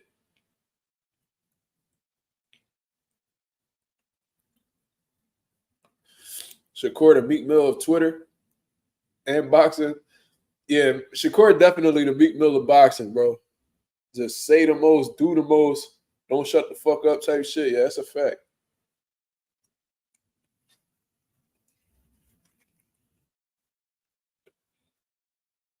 Shakur definitely got some insecure energy in him, for sure.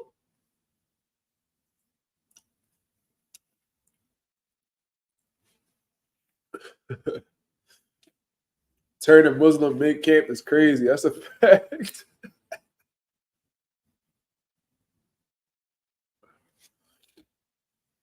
You talk shit when you hungry, I guess.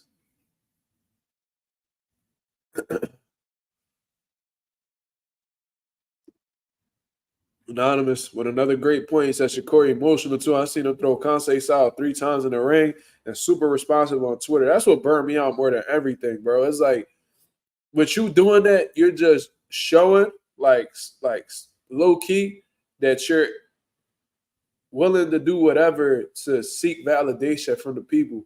That you're that thirsty for respect. You're that thirsty for recognition.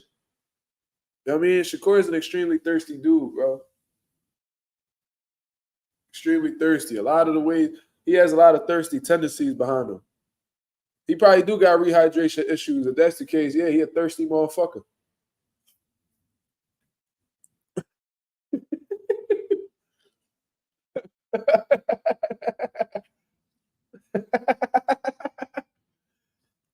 Yeah, he might have rehydration issues.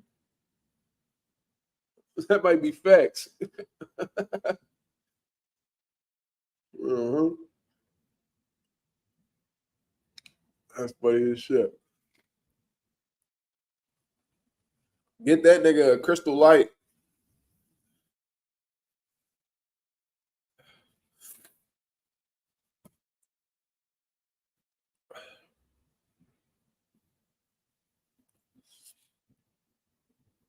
I don't think Shakur crying at the Olympics was a bad thing. He just he cried ugly though.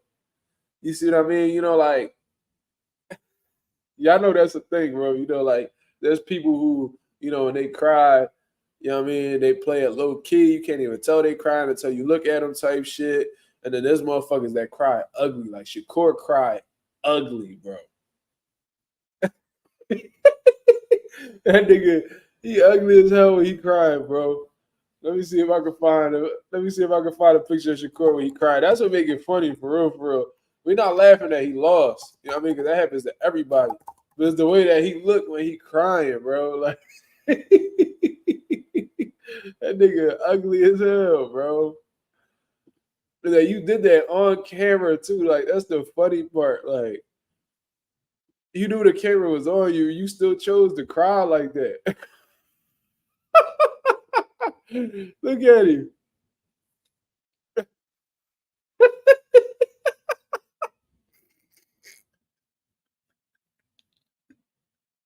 Ooh, look, they did the zoom up. Look.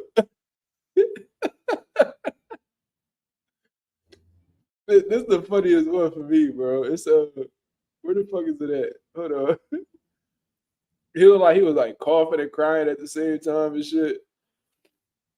Yo, that shit was the bed, bro. Hold up. Where the fuck is it at?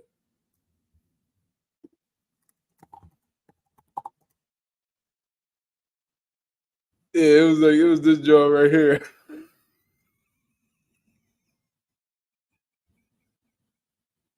Yo, that nigga ugly, bro. I'm sorry, bro. I'm sorry. That shit is fucking hilarious. Yo, somebody screen record this and send this to Shakur on Twitter, bro. You was an ugly, crying ass nigga, bro. Like you like one of those snot bubble, you know, the hyperventilating with the lip type shit, bro. Like Shakur the type nigga. Yeah, he one of them type niggas like, sorry. Like he one of them type niggas that can only say one word at a time and shit. Snot bubble big as hell on the side of his head. Yeah, you one of them type niggas, bro. Yeah, you.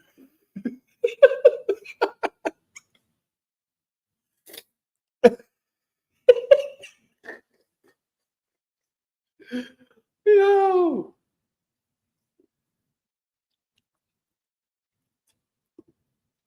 Ain't no way, bro. Ain't no way you cry like this, bro. Like, bro, that nigga heart was broken, bro. Imagine this nigga losing the pros, bro. Imagine how fucking crazy that should be. This nigga Shakur might lose his motherfucking mind, bro.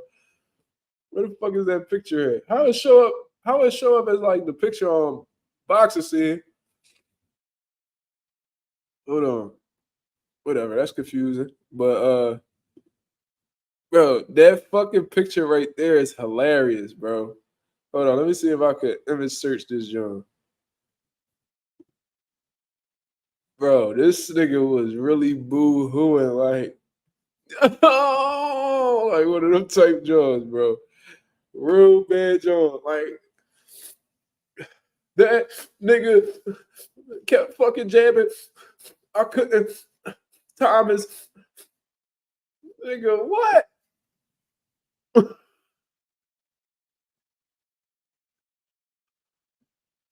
Yo, like on my life, bro. My son been alive 10 months, bro. That nigga was born June 12th, 2023. That nigga never cried like that. Ever. like since his existence, bro. This nigga has never cried like Shakur did. And Shakur was fucking grown at that time, bro. That is fucking yo, bro. Like this shit.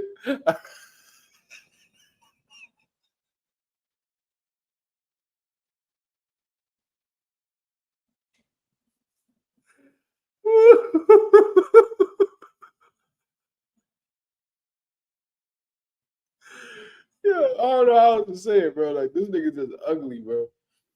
Like he's like that nigga cry like Kim Kardashian. Y'all niggas see Kim Kardashian when she was crying? Hold on. This nigga Shakur cried just like her.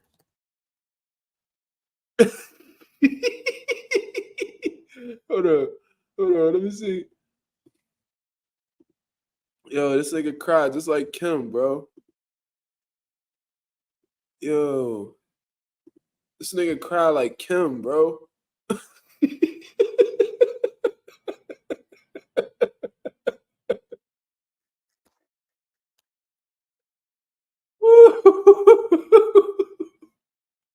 Yo, that's a bad job, bro. Him and Kim Kardashian got the same cry. The same cry, bro. This jaw right here, bro. Oh my God. That's fucking hilarious, bro. That's fucking hilarious. I'm sorry. I don't try to laugh at niggas when they down or kick niggas when they down, but yo, every time I react the same way, bro. Whenever, like, shout out to my boy Slime, man. Slime Way Games, man. Free my boy Slime. That nigga profile picture with Shakur crying.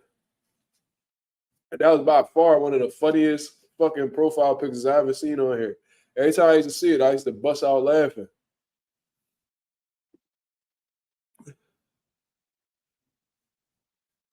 Bro, I'm sorry. I gotta play the video, bro. I gotta play the video. Hold on. I hope this don't get taken down.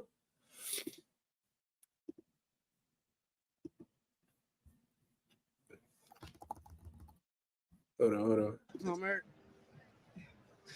The first round didn't seem to go your way, but you really changed the momentum a little bit in that second round. That third was extremely close. Did you think you had done enough to win the fight? Nah, I had to make it clear. I like all my fights to be clear victories. I felt he got his victory, and much respect to him. You come in here, I know you wanted that gold medal. I know it's emotional, but you walk away with a silver medal, which is an incredible accomplishment.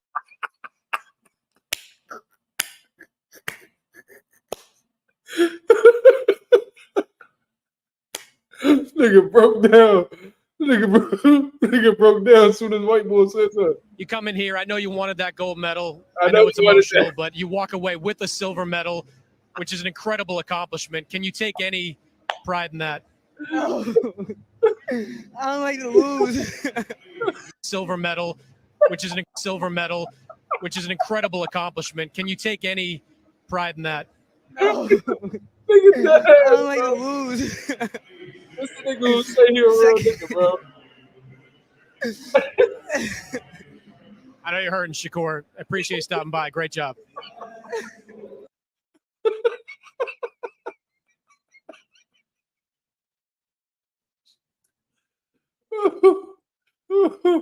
Yo, my back hurt, bro. Oh shit. Oh my god, my kidneys almost shut down off that motherfucker, boy.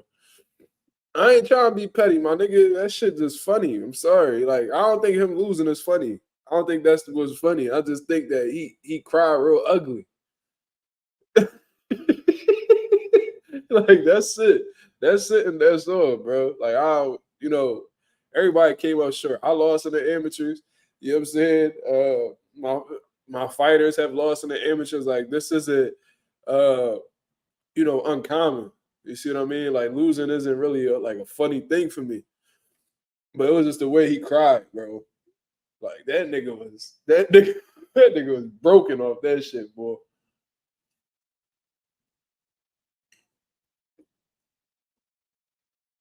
Yo, Silks, you real messy, my nigga. You gotta tighten up.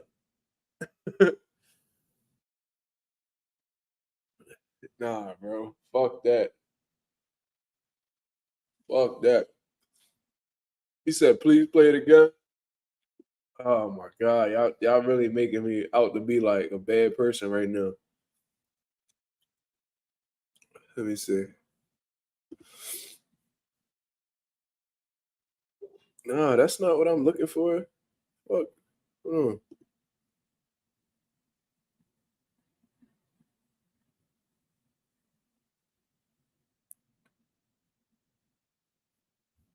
Hold on, let me try to find this, John.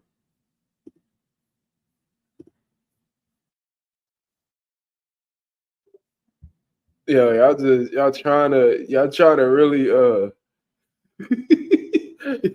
y'all trying to get me in this clowning bag, bro. Y'all niggas savages for this, but we gonna let it rock. Fuck it. Let's do it one more time for the nation. You feel me? All right. I'm gonna try to keep it cool. I'm gonna try not to laugh. Let's try that. All right. I felt like the Cuban one. Much respect to him. I just don't like to lose. So I'm hurt. The first round didn't seem to go your way, but you really changed the momentum a little bit in that second round. That third was extremely close. Did you think you had done enough to win the fight? Nah, I had to make it clear. I like all my fights to be clear victories. I felt he got his victory, and much respect to him. You come in here, I know you wanted that gold medal. I know it's emotional, but you walk away with a silver medal, which is an incredible accomplishment. Can you take any pride in that? No. I don't like to lose. Second. I know you're hurting, Shakur. I appreciate you stopping by. Great job. That nigga said. Shakur, I know you're emotional right now. What are you feeling? I'm hurt. That nigga turned away. That nigga said. That nigga was hurt, bro.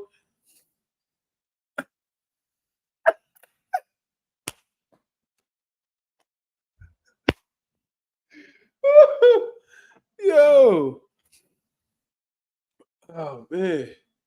That nigga, yo, listen. That nigga sound like that nigga acting like somebody told him his girl got hit or something, bro. I felt like the Cuban one. Much respect to him. I just don't like to lose. So I'm hurt. Sorry, nigga. Sorry. The first round didn't seem to go your way, but you really changed the momentum a little bit Great. in that second round. That third was extremely close. Did you think you had done enough to win the fight? Nah, I had to make it clear. I like all my fights to be clear victories. I felt he got his victory, and much respect to him. You come in here, I know you wanted that gold medal. I know it's emotional, but you walk away with a silver medal, which is an incredible accomplishment. Can you take any pride in that? I don't like to lose. Second. I know you're hurting, Shakur. I appreciate you stopping by. Great job.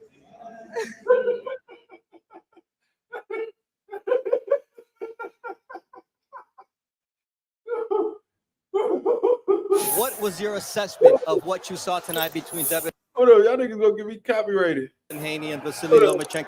Close that shit out. God damn it. Go ahead, top ranking them niggas close my damn live down. Oh my God. Whew.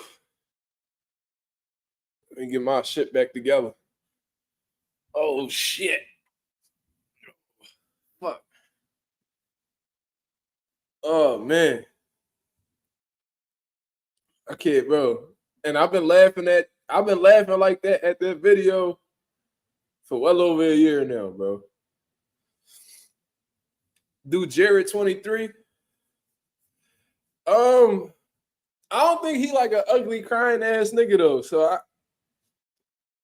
I didn't even laugh when I'm gonna keep it a buck. When I first saw that shit, I kind of felt bad for Jared.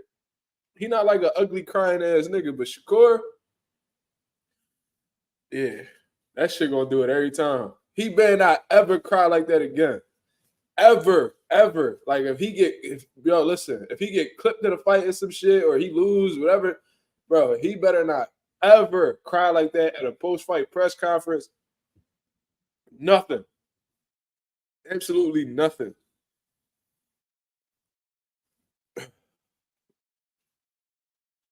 What you talking about, Texas? The AB workout like a hoe, no homo. What the hell that mean? What happened?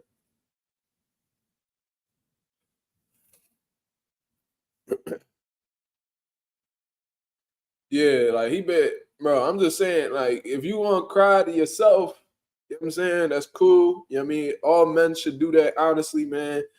You feel a lot better after you cry. You feel what I mean? I think it releases a lot of stress. It's a way to get rid of stress. It's therapeutic in a way. I'm gonna just say that, but on camera, hold them tears, my nigga. Or at least walk away from the camera.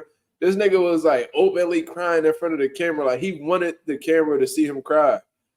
That shit was fucking hilarious to me. Yo, Silks, you ain't shit, bro. Yo, Silks is a petty dude.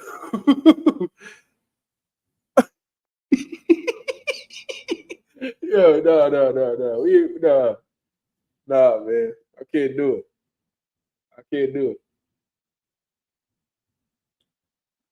I can't look at that shit, man.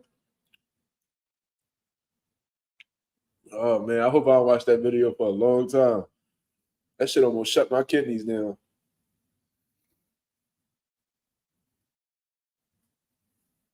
I'll be laughing to the point that shit hurt.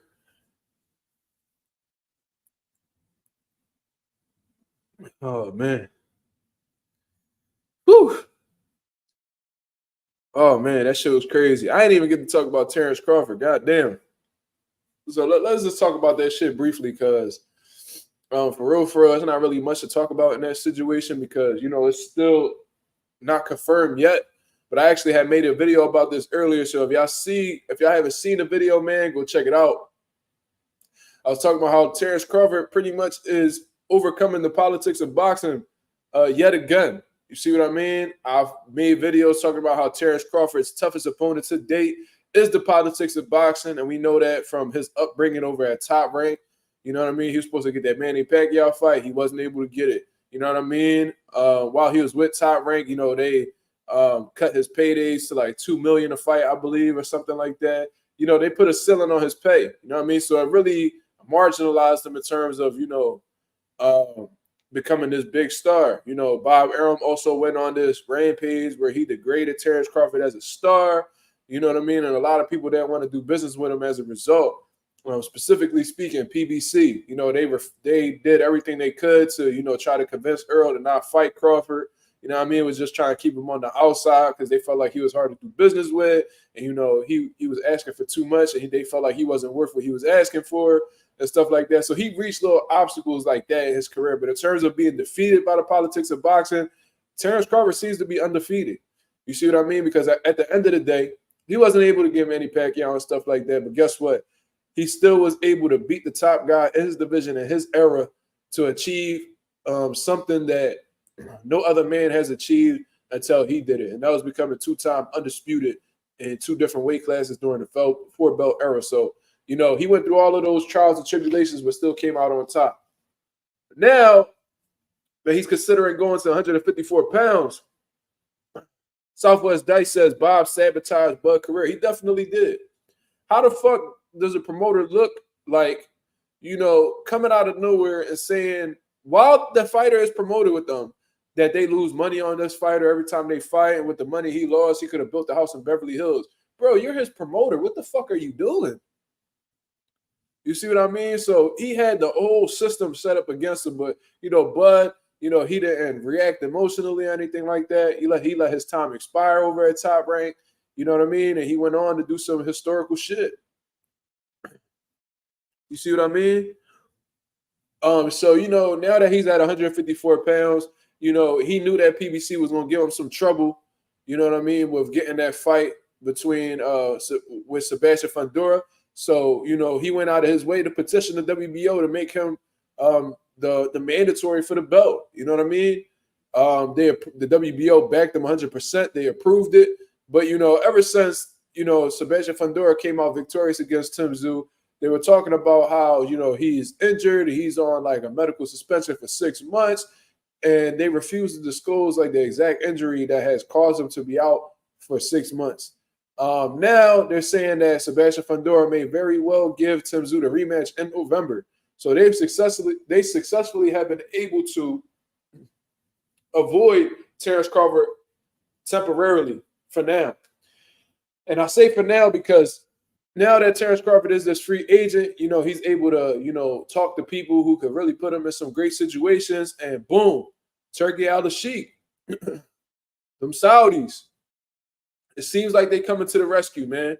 It seems like they coming to the rescue, and they looking to do some great things in the sport of boxing. And I think they respect Terence Crawford very much. They recognize him as one of the best fighters in the world, if not the best fighter in the world.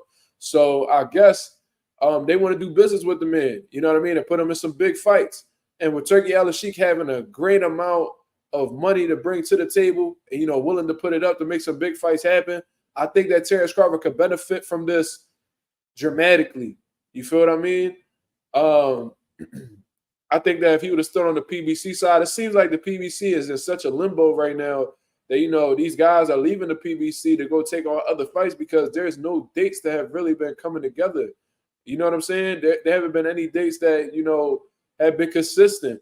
You know what I mean? A lot of these dudes sitting on the shelves, they got to do what they got to do to provide for their family. So they going all around the place just trying to get some type of opportunity. You know what I mean? So if Terence Crawford is not signed with the PBC, you know they definitely not doing enough for him. There's fighters that signed with the PBC that's still on the shelf waiting for an opportunity. When's the last time Danny Garcia fought? It's almost been 2 years when he fought Jose Benavidez. Andy Ruiz, he hasn't fought since Luis Ortiz. There's a lot of people that's under the PBC banner right now that extremely inactive. You know, Caleb Plant hasn't fought since David Benavidez, I believe. That was a year and some change ago, I believe, already. You know what I mean? So Terence Crawford, he wasn't going to get no opportunities with PBC. They was looking to blackball him again. You know what I mean? Just keep him on the outside. But guess what? Turkey Al-Sheikh has come to the rescue. It seems like he's going to be putting a fat amount of money up on the line, you know what I mean, to get Terence Crawford involved in some big fights. And if Turkey Al-Sheikh is able to, you know, make his debut in the U.S., if he's able to, you know, bring that money over here and bring it to the U.S. and ask these U.S. fighters, they're like, what's going on? You know what I mean? Y'all got to come to Saudi. We're going to come to y'all now. He's going to flip the boxing world upside down, bro. There's going to be so much shit he's going to be making happen with that amount of money that he has, bro. It's going to be ridiculous.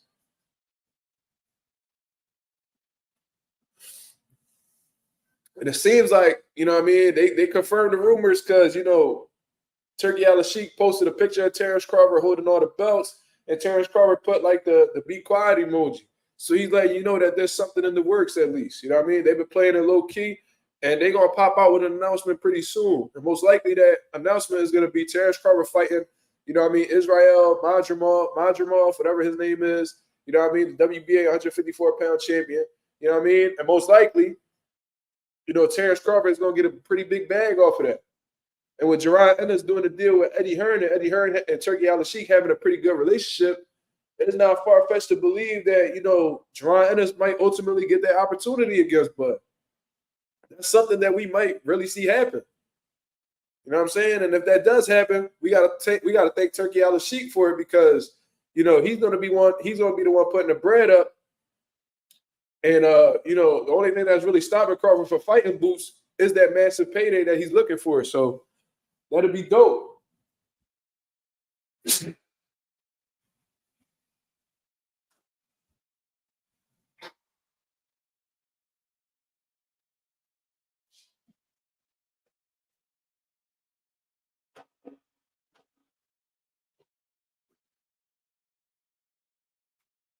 My fault, y'all. This allergy is killing my ass right now.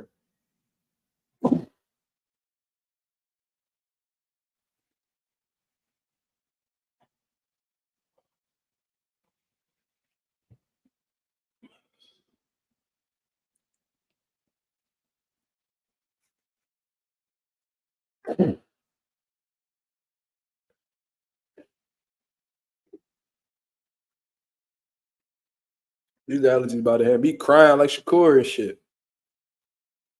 Hey, John.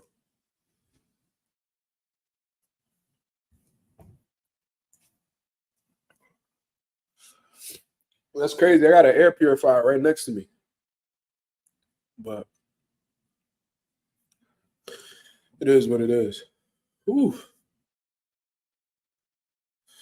Real bad, John. But you said Shakur finna pull up on me with the bronze medal? I think he got a silver.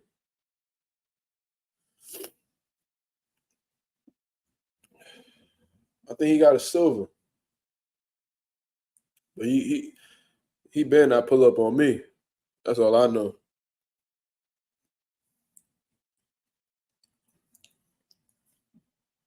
If he pull up on me, it ain't gonna be no boxing.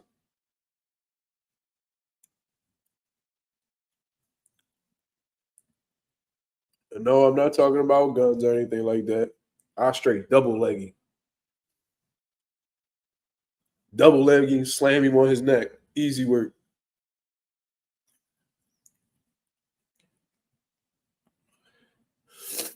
Yo, bro, I'm going to screen record this, and I'm going to post it on Twitter for Shakur to see. You know what I'm saying?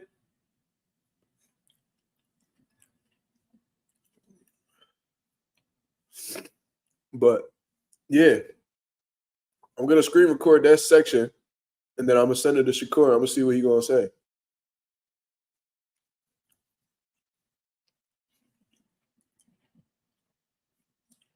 He said taking niggas to Suplex City. I'm straight double legging him for sure. You ain't about to do me how you did Jamel, Herring, and Valdez and all them niggas. I be fucked up. You get swept off your feet, my brother. No diddy.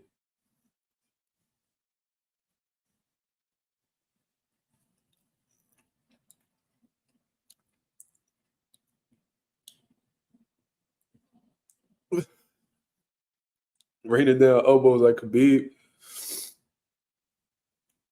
Yo, Anonymous, I'm almost guaranteeing that Shakur will respond to that. I'm almost guaranteeing it. My fucking stamp of authenticity. I really believe that he will respond. He responded to me before. I think I had asked him if he was really reeking, and he was like, yeah, my dad was, or some shit like that.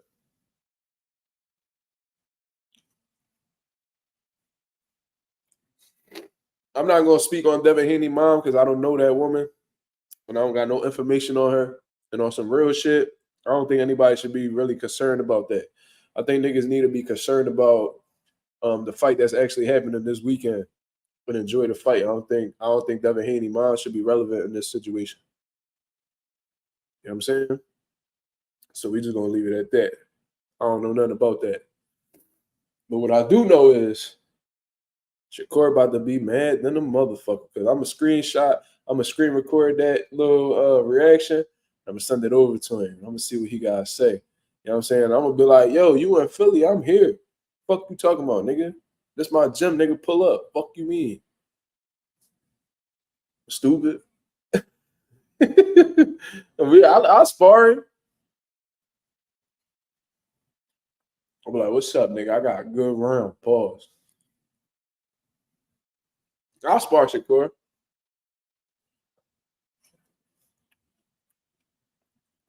I would love to get that experience. I'll let him whoop my ass. Why not? I'm going to try to get his ass, though. I'm going to try to get him.